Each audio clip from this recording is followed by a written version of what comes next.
디모데후서 2장 3절에서 6절 말씀입니다. 너는 그리스도 예수의 좋은 병사로 나와 함께 고난을 받으라. 병사로 복무하는 자는 자기 생활에 얽매이는 자가 하나도 없나니 이는 병사로 모집한 자를 기쁘게 하려 함이라. 경계하는 자가 법대로 경계하지 아니하면 승리자의 관을 얻지 못할 것이며. 수고하는 농부가 곡식을 먼저 받는 것이 마땅하니라. 아멘. 오늘 설교의 제목은 그리스도의 세 가지 정체성입니다. 이 제목으로 이렇게 말씀을 나누려고 합니다. 오늘 본문과 제목은 제가 얼마 전에 이번에 목사고시를 봤어요. 근데 그 목사고시 설교 성경 본문과 제목이었는데 담임 목사님이 미리 이 말씀을 갖고 시험 볼 거를 갖고 설교를 준비해달라고 말씀하셔서 준비를 했는데 생각보다 참 어려웠습니다. 시험은 그래도 이렇게 귀승절개 해갖고 딱 하면 되는데 설교 준비하는데 하나님이 나한테 저번에 이사야 6장을 시키더니 이번에 또 이걸 시키실까 하면서 좀 떨렸습니다. 왜냐하면 저는 제가 볼 때 되게 자격이 없다고 생각하고 자질이 없다고 생각해요. 그래서 이 말씀들을 전할 때 제대로 못 전하겠어요. 그래서 이런 말씀, 사명이나 이런 얘기를 말씀 전하려면 되게 부끄럽습니다. 그래도 하나님께서 우리 성도님들에게 주시는 은혜의 말씀이 있고 유리의 말씀이 있을 거라 생각하고 말씀을 전해드리겠습니다. 우리가 함께 읽은 말씀은 사도 바울이 그의 영적 아들 디모데에게 보낸 개인적인 편지로 신약 성경의 목회 서신 중에 하나입니다. 디모데후서는 바울의 최후의 서신으로 순교 직전의 상황에서 쓴 것으로 추정됩니다. 디모데후서는 단지 지침서가 아니라 한 사도의 마지막 고백이자 후계자에게 남길 유언과 같은 서신으로서 믿음과 인내, 말씀 중심의 사역이 얼마나 중요한지를 보여줍니다. 잘 들리나요? 저는 이렇게 안 들리는 것 같죠?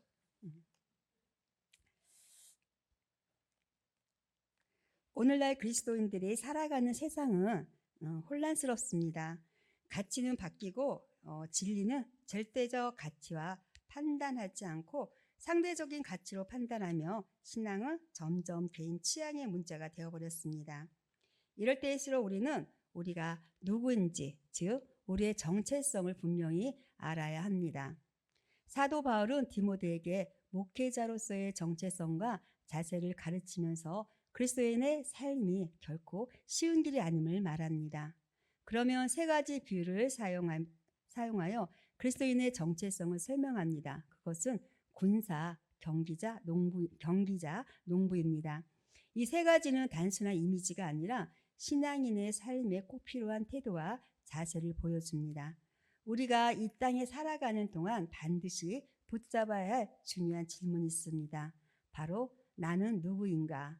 즉 정체성에 대한 질문입니다. 정체성은 우리의 삶의 방향, 태도 등 우선순위를 결정짓는 근본적인 기준이 됩니다. 그리스도 안에서 내가 누구인가에 대한 이해입니다. 그리스도인의 정체성은 내가 하나님의 자녀이고 새로운 피조물이며 예수님의 제자로 살아가고 세상 속에서 거룩한 영향력을 끼치며 사랑으로 증거하는 사람이라는 뜻입니다. 사랑하는 성도 여러분, 세상은 우리에게 다양한 정체성을 요구합니다. 어느 학교로 나왔는지, 또 무슨 일을 하는지, 또 어느 나라에 속했는지, 어느 지역에 속했는지. 하지만 성경은 특히 오늘 본문의 디모데후서 2장에서 그리스도인으로 우리가 가져야 할 영적 정체성을 분명하게 가르쳐 줍니다. 우리가 예수 그리스도를 믿고 따르기로 결단한 그 순간부터 우리는 단순히 교회 다니는 사람이 아니라 새로운 정체성을 가진 존재가 되었습니다. 사도 바울은 사랑하는 영적 아들 디모데에게 복음을 위해 고난을 견디라고 당부하면서 아주 흥미로운 세 가지 비유를 사용합니다. 아까 말씀드렸듯이 바로 군사, 또 경기자, 운동선수, 그리고 농부입니다. 단순한 은유가 아닙니다. 이것이 그리스도인의 어떤 자세로 어떤 태도로 신앙생활을 감당해야 하는지를 보여주는 아주 강력한 정체성의 그림입니다. 생각해 보십시오. 우리는 예수님의 병사입니다. 영적 전쟁터에서 날마다 싸워야 하며 그분의 명령에만 집중해야 합니다. 우리는 영적 경기장에서 선 선수입니다. 규칙을 지키며 훈련하고 상을 바라보며 달려가야 합니다. 우리는 영적 밭에서 씨를 뿌리고 훈련하고 상을 바라보며 달려가야 합니다.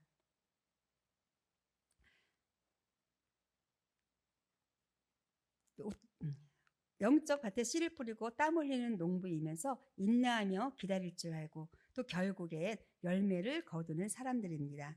이 세 가지 정체성은 단지 상징이 아니라 오늘날 혼란스럽고 타협적인 시대 속에서도 우리가 무엇을 위해 살아야 하고 어떤 자세로 살아야 하는지를 구체적으로 보여주는 하나님의 지침입니다. 오늘 이 시간 우리는 디모데후서 2장 3절부터 6절까지의 말씀을 통해 그리스도인에게 주어질 세 가지 정체성을 하나씩 살펴보며 우리의 신앙을 점검하고 도전받기를 원합니다. 이제 첫 번째 정체성인 그리스도인의 군사로서의 삶을 함께 나누겠습니다. 3절 말씀 같이 함께 읽겠습니다. 시작. 너는 그리스도 예수의 좋은 병사로 나와 함께 고난을 받으라. 아멘. 그리스도인의 정체성은 충성된 군사입니다. 군대. 남성분들은 군대에 다녀오셨고 또 다녀오지 않은 우리 여성분들도 군대가 어떤지는 익히 잘 알고 있습니다. 군인들의 생활은 어떠한가요? 군대 조직은 효율적인 지휘와 통제를 위해 계급과 임무에 따라 정밀하게 구성된 유계적 집단 구조이며 명령 불복종의 체계입니다.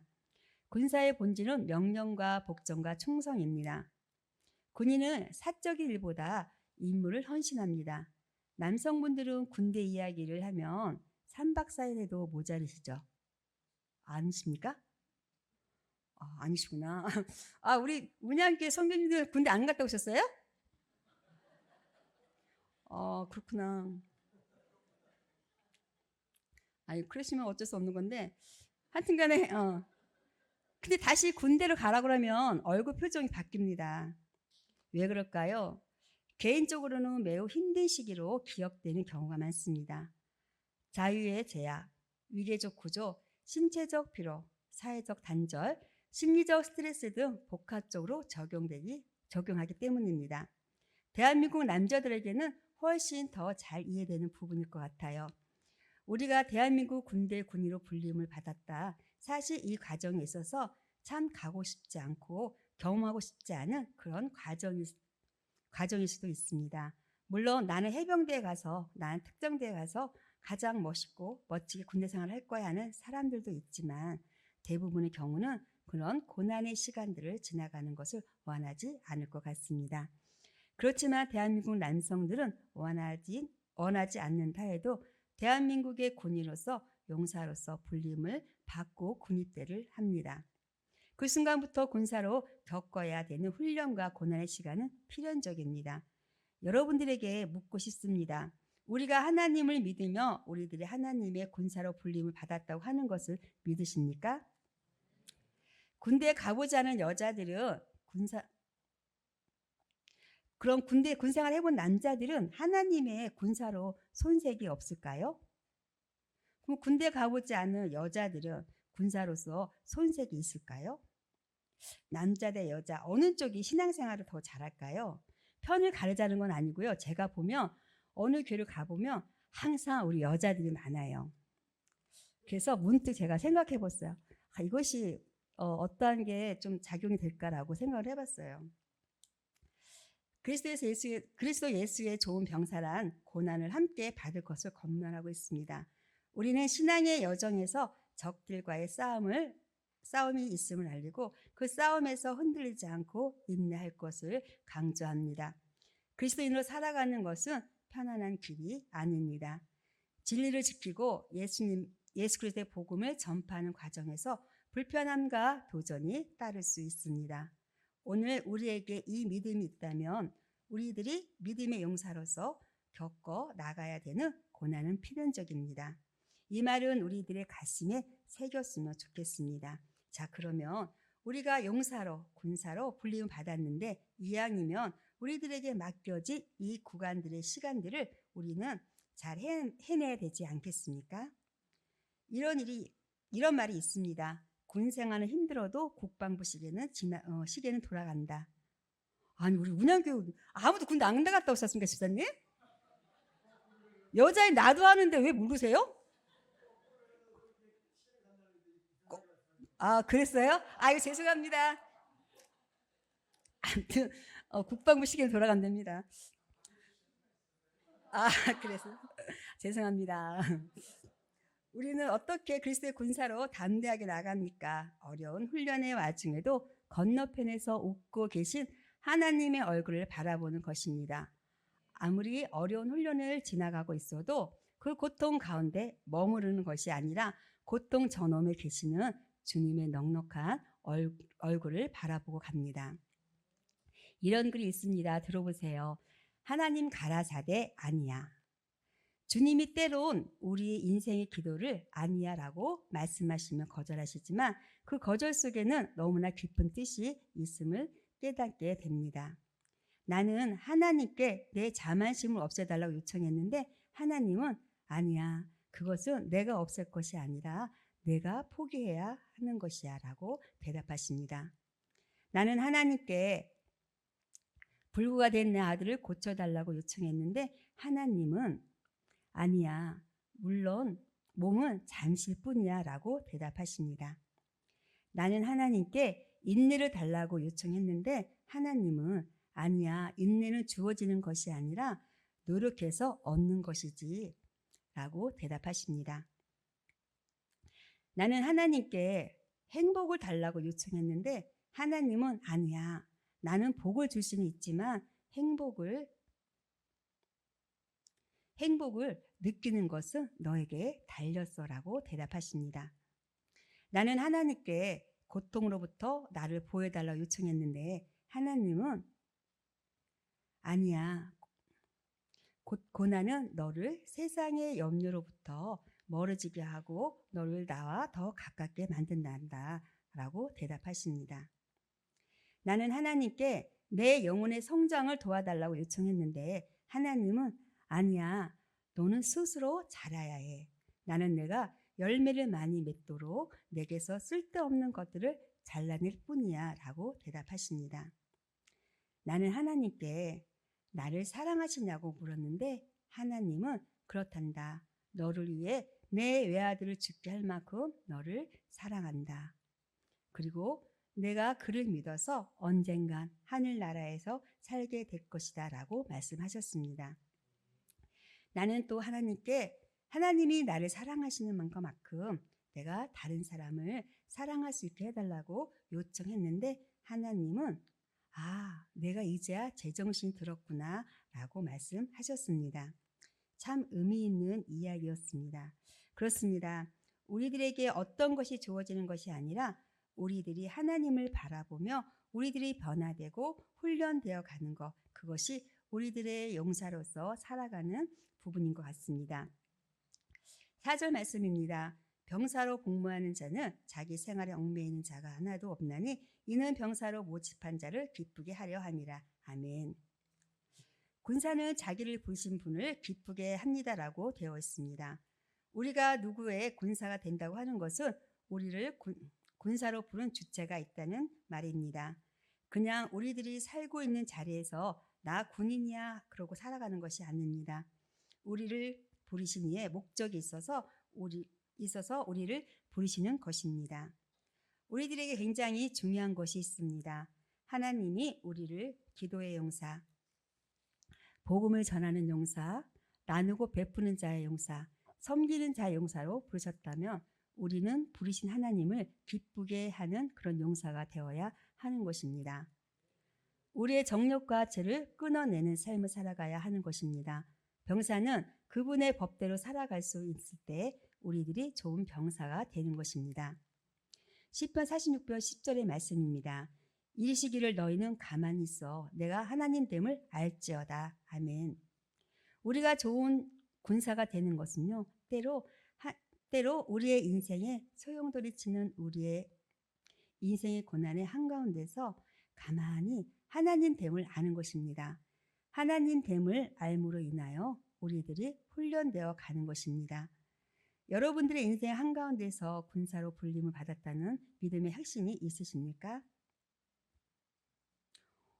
아니, 아동 목사님들 없으세요? 그런가? 정말 군사로 불림 받았다는 느낌 안 드세요?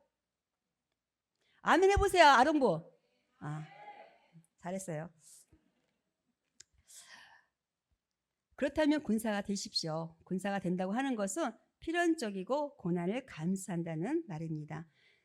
군사는 우리를 부르신 그분을 기쁘게 하는 삶을 살아간다는 것이요, 그분의 법에 맞는 인생을 살아간다는 의미입니다.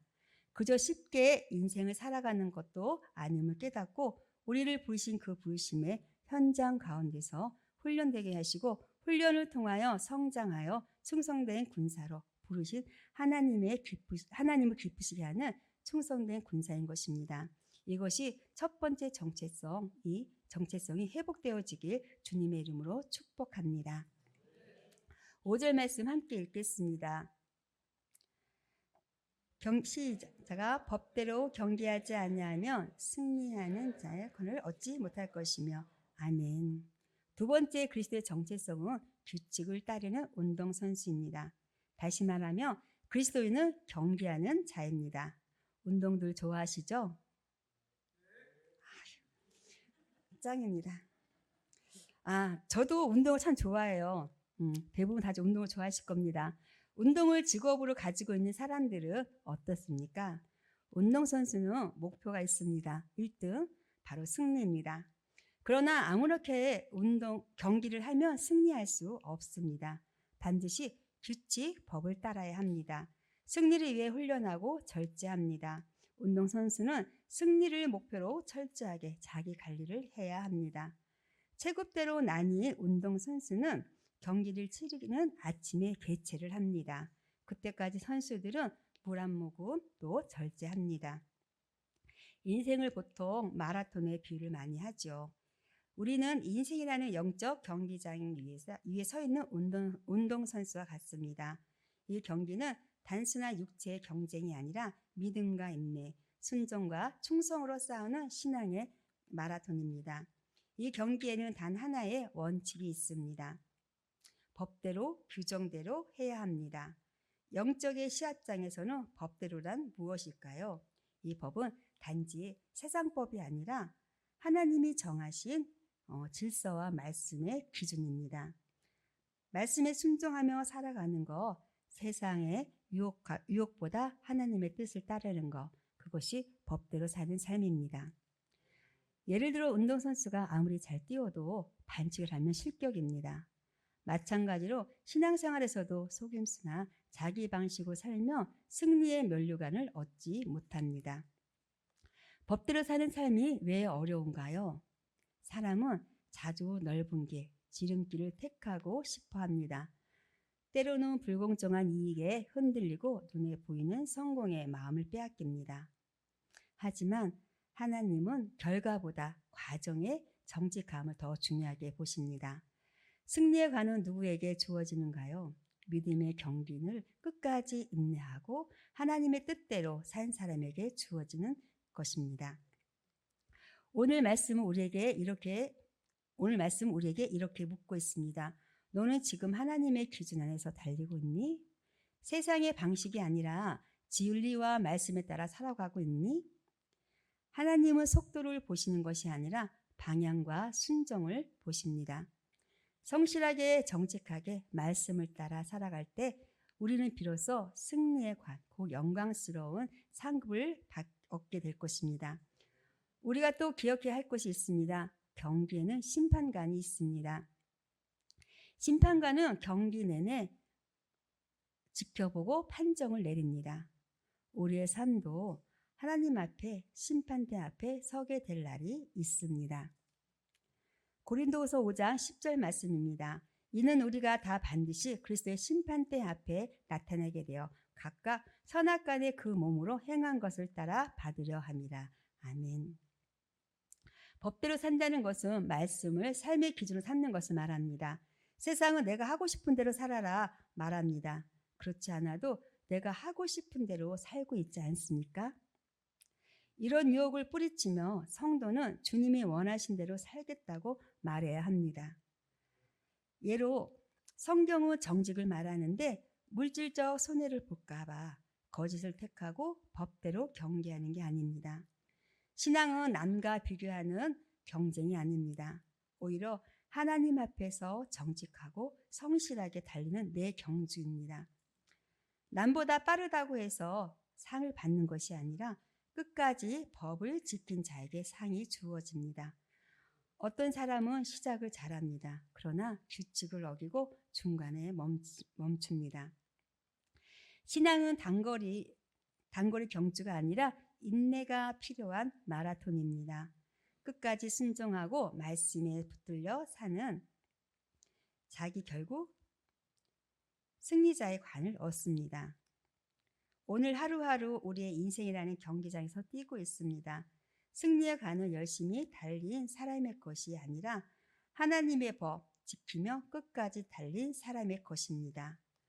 저와 여러분이 하나님의 법을 끝까지 지키며 최후의 승리자가 되기를 소망합니다. 세 번째 우리가 가져야 할 그리스도의 정체성은 수고하는 농부입니다. 6절 말씀 함께 읽겠습니다. 시작. 수고하는 농부가 곡식을 먼저 받는 것이 마땅하니라. 아멘. 수고하는 농부. 성도님들 농사 지어 보셨나요? 저는 부모님이 다 서울이라 저는 어려서부터 농촌은 잘 모릅니다. 농사 짓는 것도 수확하는 것도 그냥 간접적으로 아는 것이죠. 근데 농부는 계절과 시간의 흐름에 따라 인내하며 수고합니다. 농사는 즉각적인 보상이 없습니다. 눈에 보이지 않는 가운데 묵묵히 씨를 뿌리고 하나님의 때를 기다립니다. 인내입니다. 인내라는 것이 그리 쉽지 않습니다. 목적이 있고 목표가 있어도 기다림이나 지치기도 하고 넘어지기도 합니다. 이런 상황 속에 종종 나는 누구인가라는 질문을 합니다. 누구인가요? 그리스도인. 세상은 우리를 그리스도인이라고 합니다. 그리스도인의 정체성은 단순히 기독교를 믿는 사람, 예수님을 믿는 사람 이상의 의미를 가지고 있습니다. 성경적 관점에서 볼 때 그리스도인의 정체성은 하나님과의 관계 안에서 발견되고 예수 그리스도 안에서 새롭게 형성된 존재로서의 자의식을 의미합니다. 예수님을 믿는 사람은 단순한 성도가 아니라 하나님과 인격적인 관계를 맺고 있는 자녀입니다. 그리스도인은 예배자이며 제자이며 하나님의 자녀입니다. 그런데 오늘 바울 디모데에게 그리스도인이 수고하는 농부와 같다고 말합니다. 왜 하필 농부일까요? 현대를 살아가는 우리는 농업과 다소 거리가 있는 삶을 살지만 성경 속에서도 농부의 이미지를 자주 사용합니다. 그 이유는 분명합니다. 농부는 인내하고 땀 흘리며 희망을 품고 일하는 사람이기 때문입니다. 이 모습이 바로 예수 그리스도를 따르는 성도의 삶의 모습과 닮아 있습니다. 본문에서 강조하는 단어는 수고하는입니다. 그냥 농부가 아니라 수고하는 농부입니다. 그리스도인의 삶은 단지 교회에 앉아있는 삶이 아니라 삶의 현장에서 땀 흘리는 믿음의 싸움입니다. 바울은 좋은 군사와 운동선수에 이어 농부의 이미지를 사용하여 헌신과 노력, 인내를 강조합니다. 농부는 하루아침에 열매를 기대하지 않습니다. 매일 밭을 갈고 씨를 뿌리고 물을 주고 김을 맵니다. 이런 수고가 쌓여야 결국 열매를 맺습니다. 그리스도인의 헌신도 이와 같습니다. 기도, 말씀 묵상, 섬김, 복음 전도. 이 모든 것은 작은 수고의 반복을 통해 열매를 맺습니다. 농부는 아무리 수고해도 당장 열매를 거두지 못합니다. 농사는 시간이 걸리는 일입니다. 하나님의 일도 마찬가지입니다. 우리는 기도한 후 곧바로 응답을 기대하지만 하나님의 시간은 우리의 시간과는 다릅니다. 야고보서 5장 7절은 이렇게 말합니다. 그러므로 형제들아 주께서 강림하시기까지 길이 참으로 보라. 농부가 땅에서 나는 귀한 열매를 바라고 길이 참아 이른 비와 늦은 비를 기다리나니. 신앙생활은 조급함이 아니라 인내입니다. 인내하지 못하고 열매만을 바라는 신앙은 쉽게 지치고 낙심합니다.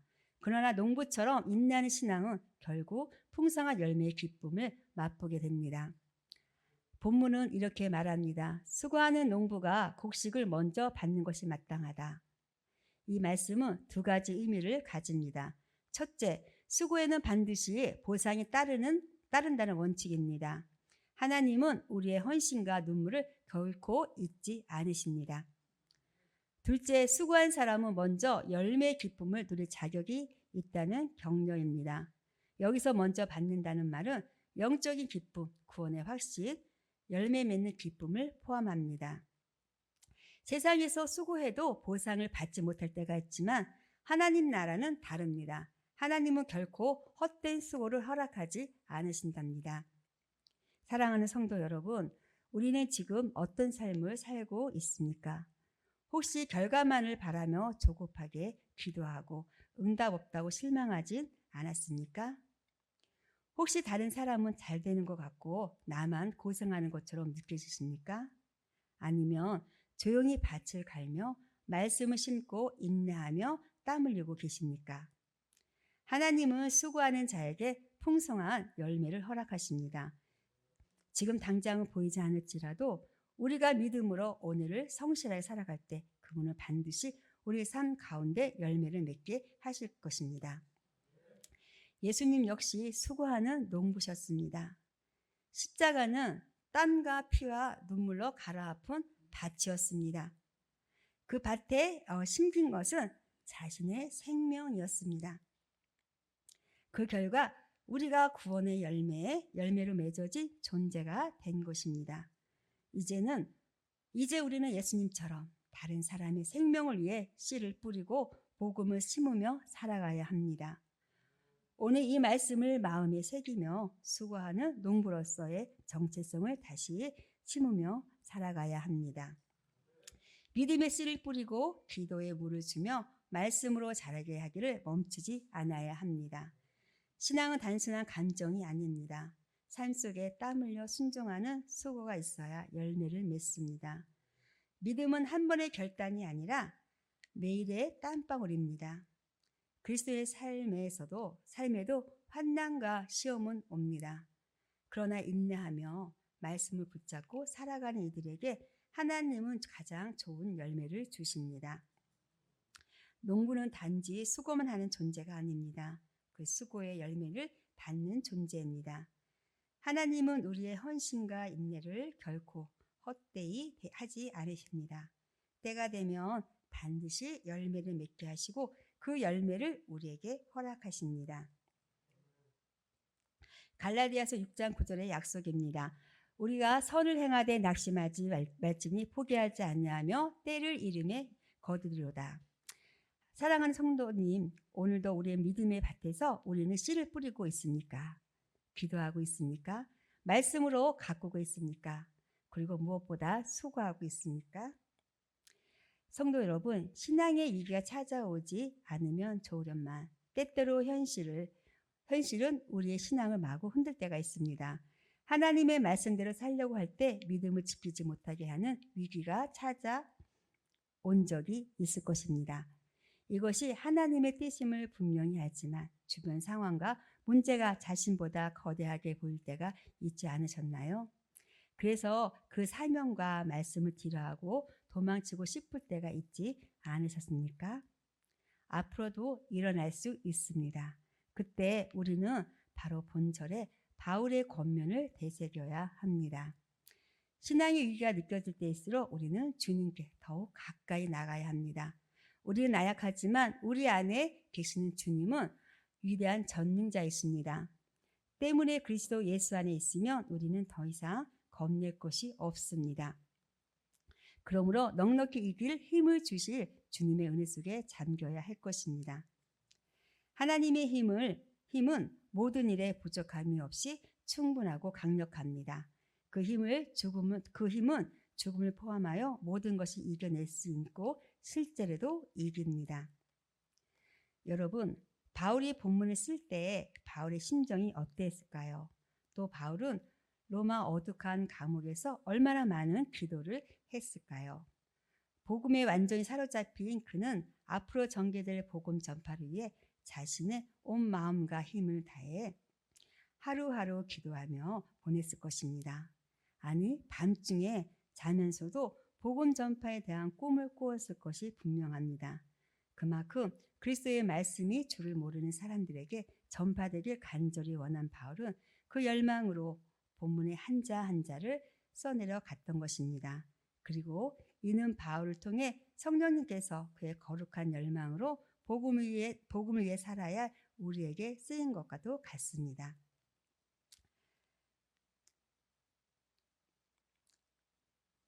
우리에게는 지금 아주 긴박한 하나님의 부르심이 있습니다. 복음을 위해서 그리스도의 정체성을 가지고 군사로, 경기자로, 그리고 농부로 살라는 부르심입니다.